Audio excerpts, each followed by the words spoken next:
Hello and welcome to another episode of Alf Soup. Today, Sharron Sims is going to join us and she's going to talk about discovery. Not the age of discovery, but IT discovery. And its need for it, and as it increases every day as we become far more IT intensive. So I really want to welcome you to the table today, Sharron. Hey, Al.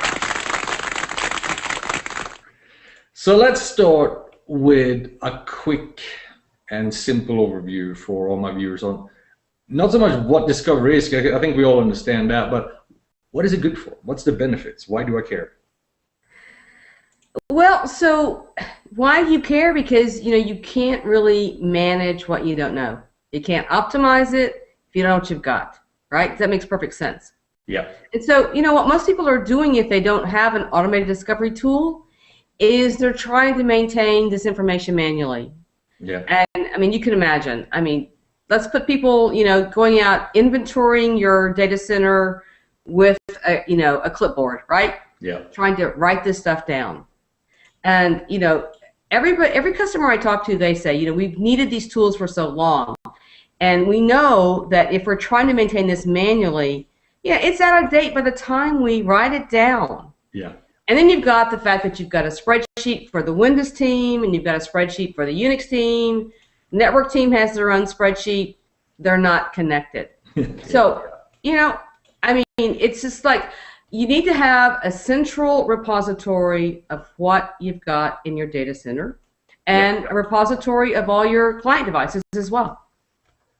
And if you take this from what we just talked about and bring it into real life, what can I expect if I don't do this? I know, for example, when Salesforce.com came out, they were always talking about you usually keep all your contacts and the opportunities in spreadsheet, and it's spread over the whole company. And if you merge them together, you get a centralized view. And that way you sell more. In our world, what happens? What is the equivalence of selling more, or what happens if you would sell less almost? Well, so I think it's all about making better decisions, right? Mm-hmm. Okay, if think about it. If you don't have the information you need, if you can't find it quickly, yeah, you're just gonna go fly by the seat of your pants, right? You're just gonna say, okay, well, I don't know, so I'm gonna make this change. I've been asked to make this change, but I don't really know what it's gonna impact. Yeah. This server's connected to this application. I don't know if the application's critical. How that server attaches to it. I'm just gonna make the change because I can't figure out the impact on the business. Yeah. So change management is just, being able to understand how hardware supports applications and then what that application is and the criticality of that application for the business. That's the kind of information you get available to everyone. So when you have an automated discovery tool and it's in a central repository, call it a CMDB, okay? Mm-hmm. But it's available for everybody to use. Mm-hmm. And the benefits, that they scale to everyone in IT. And it's always available. You know where it is. You can trust the information. It's accurate. It's not out of date. And so it's really all about making better decisions and how you optimize your IT environment when you want to make changes to make sure your software is in compliance.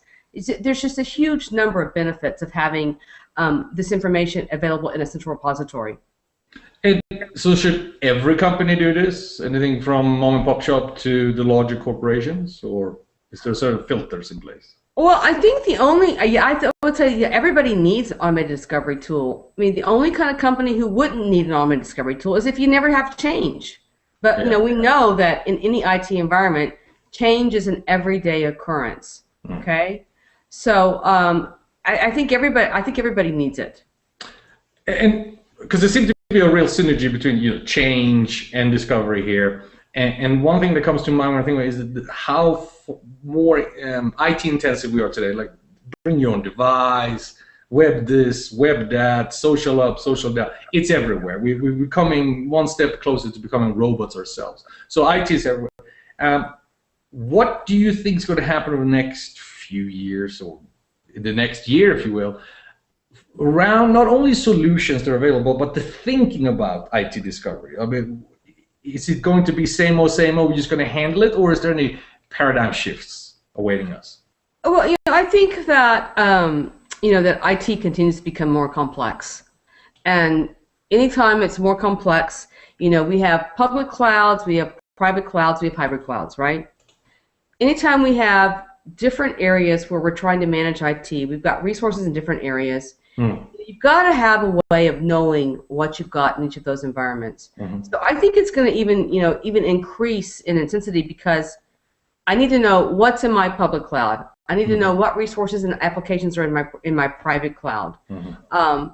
And just even knowing what's in your own data center, right? Mm-hmm. You've got to know that as well. Yeah. So we haven't really talked about some customer examples, but there are so many areas where discovery helps IT organization. I kind of touched on change management. Being able to understand before you make a change, what's the impact of that change. So let me give you just a really quick customer example. I was talking to Amadeus. You know Amadeus, right? They manage all the travel websites across the world. And I asked them, which team gets the most benefit out of your discovery tool? And what kind of surprised me was it was their network team. Does that surprise you? Kind of surprised me. Yes. The network team, they have their own network management tools, right? But the real benefit for them was a network management tool doesn't understand the connection of the network to the business. Yeah. And that's what discovery does. Yeah. Not only does it discover what you have, but it discovers how things are connected. Yeah. So anytime the network team was going to make any kind of change in their environment, to the network, the first thing they would do is go and look at how that network device was connected to the business. Look at what server, what application is that network device attached to. Yeah. So they could understand the impact on the business. That's a really good example of, and that's just one example, but I mean it goes across the board.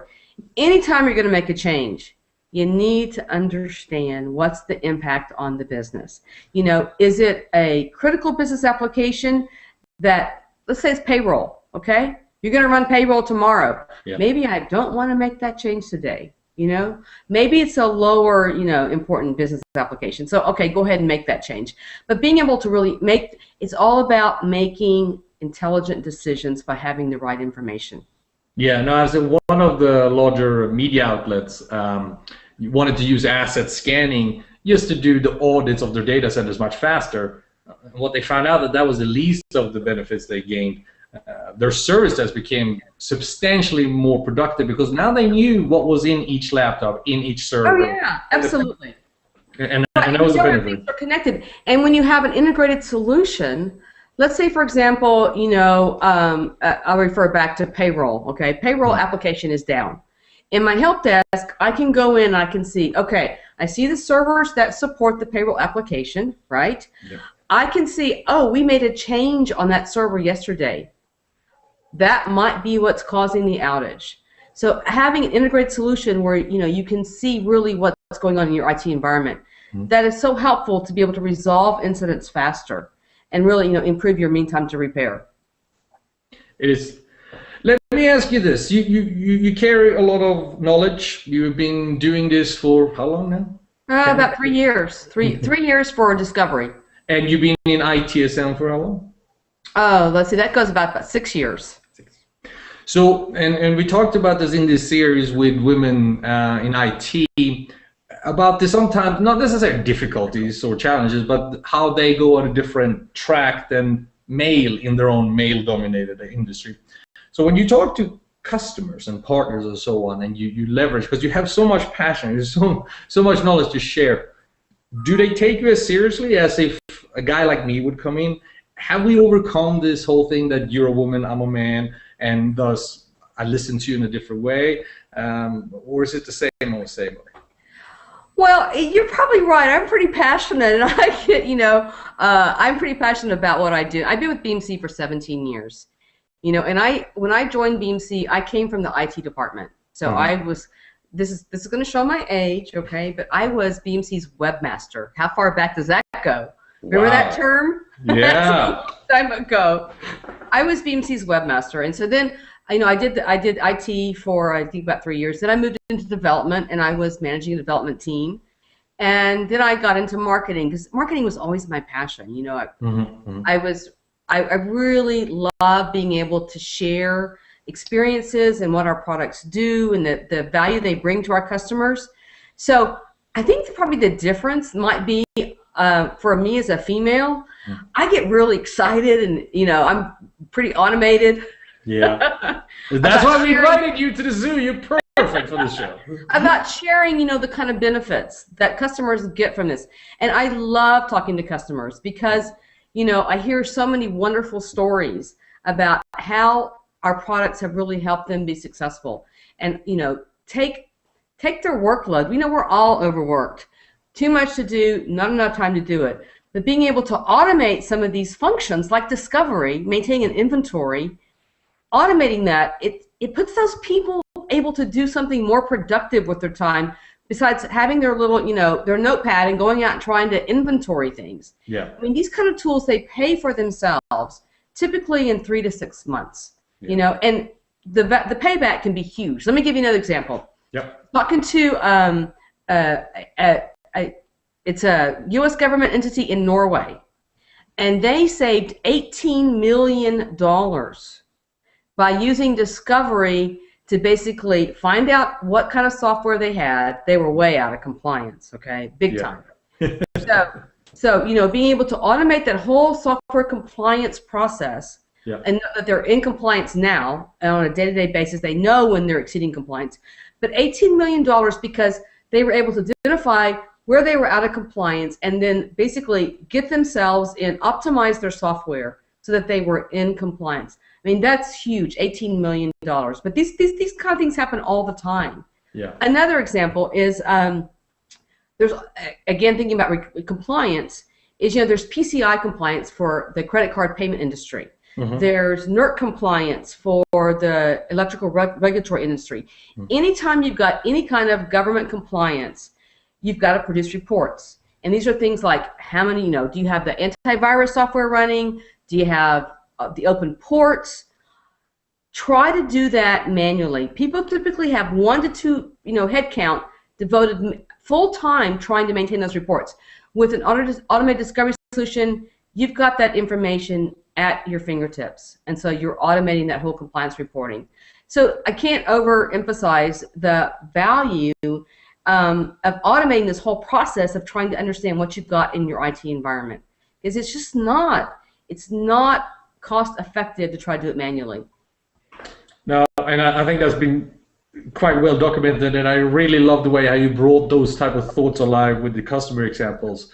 Thank you, Sharron. It was great to have you here. Next week we're going to have Lilac Sherman, who will come in and talk about cloud lifecycle management. Awesome. Until then, take care. Bye-bye. Bye.